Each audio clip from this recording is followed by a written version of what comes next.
Coming up on the Q30 Newscast. We have an inside scoop on the construction around campus. And how the university is celebrating Hispanic Heritage Month and bringing light to the importance of the holiday in the community.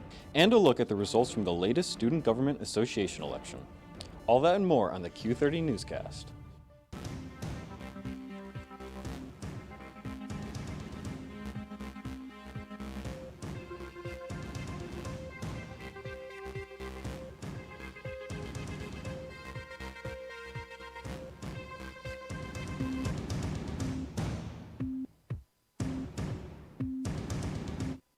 Good evening and welcome to the Q30 Newscast. I'm Tim Malone. And I'm Isabella Foley. We have a lot of news to cover tonight, so let's get right into it. Have you seen the new construction around campus? Vice President for Facilities and Capital Planning, Sal Filardi, gave Q30 News updates on the construction for the Rec Center in New South Quad. Katie Cohen has the inside scoop.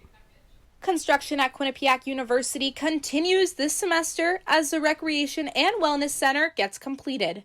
Sal Filardi is the Vice President for Facilities and Capital Planning for the university. He says the southern wing will be open next month and the building will be fully operational by Thanksgiving. The Rec and Wellness Center is obviously a big impact on not just physical recreation, but the physical health and mental health of our students. Students on campus are eagerly awaiting for the construction on the Rec Center right here to be completed so they can take advantage of all the features the new building will have to offer. I'm looking forward to being able to have a bigger gym to lift. I want to try the rock wall climb. They said they're putting in a rock climbing wall, right? I'm definitely going to do that because I'm kind of into rock climbing. Improvements were also made across campus this summer, including new furniture in the School of Communications, new collaborative classrooms for engineering students, and new computer labs. Everything we do is designed around providing a better experience for the students and a better outcome of the,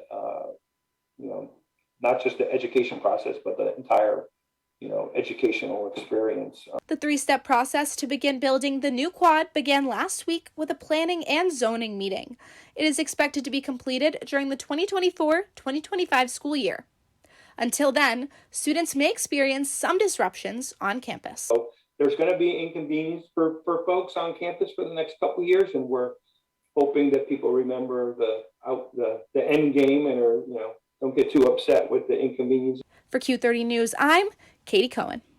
The Student Government Association held their fall elections yesterday. The winners were revealed last night by email. They include J.P. DiDonato as the class of 2026 president, Melissa Martins as the commuter senator, Nicholas Lofgren as the veteran senator, and Nick Pastrito and Paige Prey as the Judicial and Ethics Board justices, as well as the senators for each class.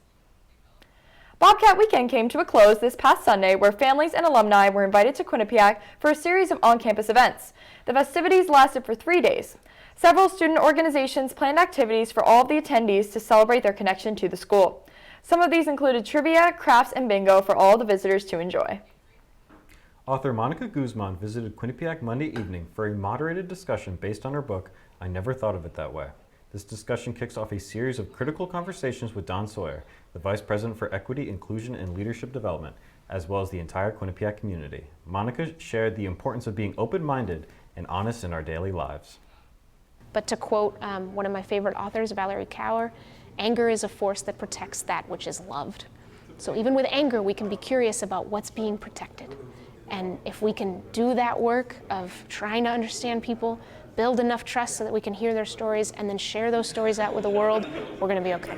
With the first day of fall upon us, Santino Mayoni has the latest weather forecast after this commercial break. And Alex Kendall is also in the studio for national news, including an update on Hurricane Fiona and a story of the first female F-35 pilot in the National Guard. Stick with us.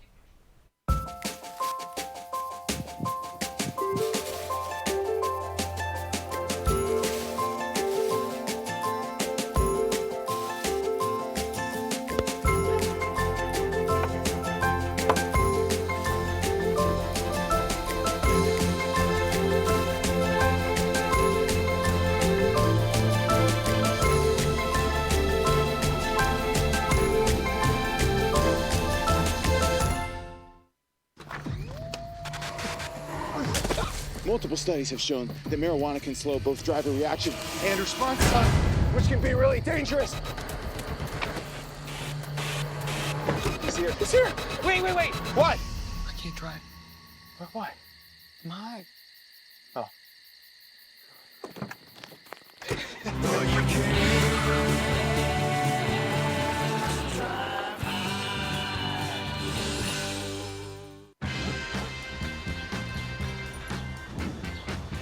When we adopt a shelter pet, we discover they're a unique mix of all kinds of things. Come on, Jules, spot on this last one.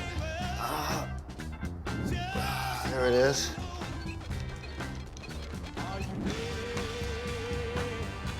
Keep going with it. Leo! They're a little bit of a lot of things,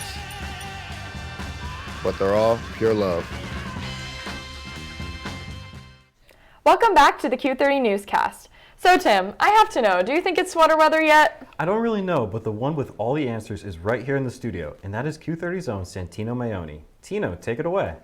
Yeah, thanks, Tim. So to answer your question, Bella, first off, on Friday and Saturday are the first days that we're going to be at a low of 46 and 45, so that's going to be more sweater weather. The next 2 days, I mean, tonight we might see a little bit of rain. Thursday, it's going to be 100% chance of rain, so pack your umbrellas, wear your raincoats. It's going to be a wet one out there.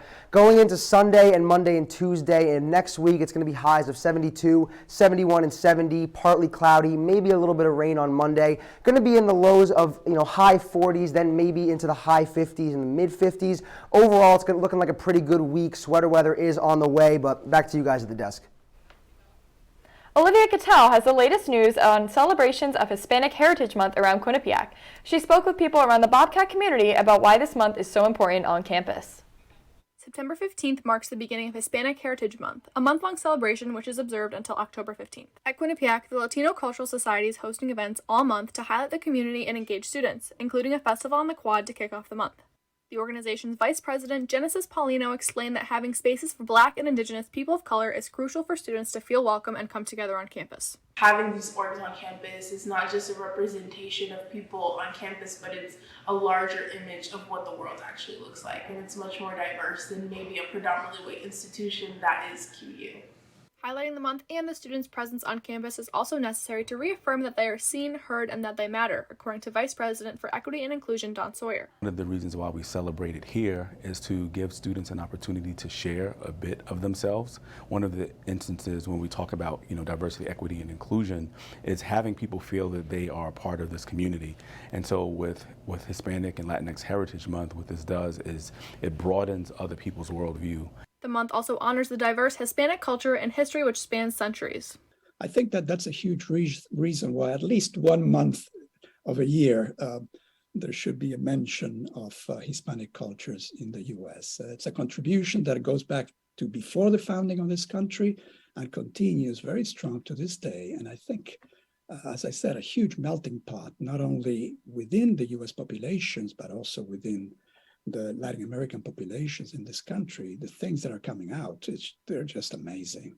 Paying homage to my ancestry, to my ancestors, and the ancestry of others, I think is so important to recognizing who you are, who you want to become, and the people that you're trying to advocate for. For Q30 News, I'm Olivia Cattell. Alex Kendall is here in the studio to give us a national news update. Alex, what do you have for us?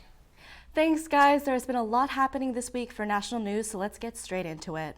Starting us off, Texas Sheriff Javier Salazar opens an investigation into the transportation of Venezuelan migrants to Martha's Vineyard last week.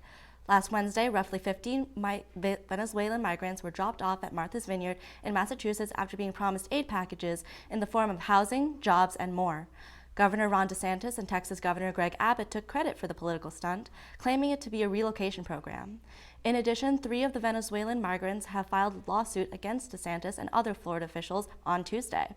These 3 migrants claim they were tricked into leaving. Moving a bit down south, Hurricane Fiona wreaks havoc upon Puerto Rico. With at least 4 dead, Hurricane Fiona certainly left its mark on the country, leaving the U.S. territory with severe flooding and power outages. Fiona has now strengthened to a Category 4 hurricane and is only expected to climb higher once it reaches the west of Bermuda come Thursday. So far, the hurricane has killed at least 4 people, and rescuers are still working hard to save flood victims. On Sunday morning, President Biden sent 300 FEMA emergency workers to respond on the ground to crisis. Governor Pedro Pierluisi requested a major disaster declaration on Tuesday, while most of Puerto Rico still stands without power. For our last story, a Kentucky woman has become the first female F-35 pilot in the National Guard. Kentucky native First Lieutenant Kelsey Flannery has been spending the last 3 years training to pilot the F-35A Lightning II. After applying, Flannery was selected to become the pilot with Vermont Air National Guard's 134th Fighter Squadron. Coming from a family of an Air Force pilot, Flannery says she always knew that she wanted to fly for the military. And in fact, being the first female to pilot an F-35 never crossed her mind. Instead, she said, quote, "There's definitely been a trail blazed already, but nobody has brought it up, and I feel very much like an equal here. People just treat me as a wingman, and it allows me to focus more on flying," end quote. That's it for national news this week. Back to you guys at the desk. After the break, Liz Ippolito is here to share some entertainment news from this past week. She will discuss the new Whitney Houston movie, Trisha Paytas' baby announcement, and more. I know I'm excited to hear what Liz has for us. Don't go anywhere. The Q30 Newscast will be right back after this commercial break.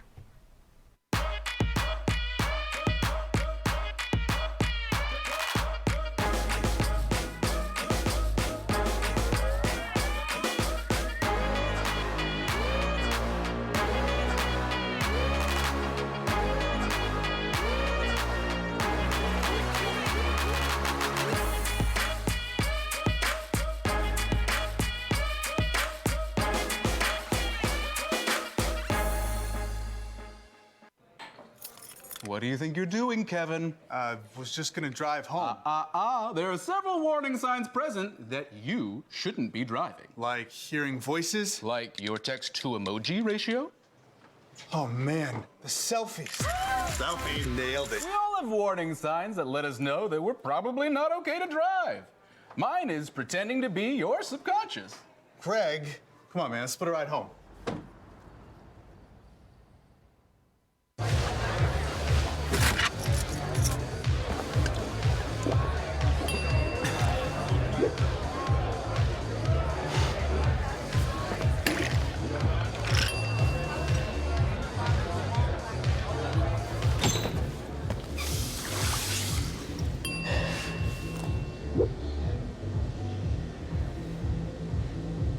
If you need to do something to feel okay to drive, you're not okay to drive. Don't drive buzzed. Thanks for sticking with us. Tim, are you a big Whitney Houston fan? I'm the biggest Whitney Houston fan. I know that Liz has the latest on the news biopic and other happenings in the entertainment industry. Liz, take it away. Thanks, guys. Whitney Houston is getting the ultimate tribute as it was just announced that a biopic, I Want to Dance with Somebody, is set to come out for Christmas 2022. Sony released a trailer for Houston fans to get excited about the upcoming film.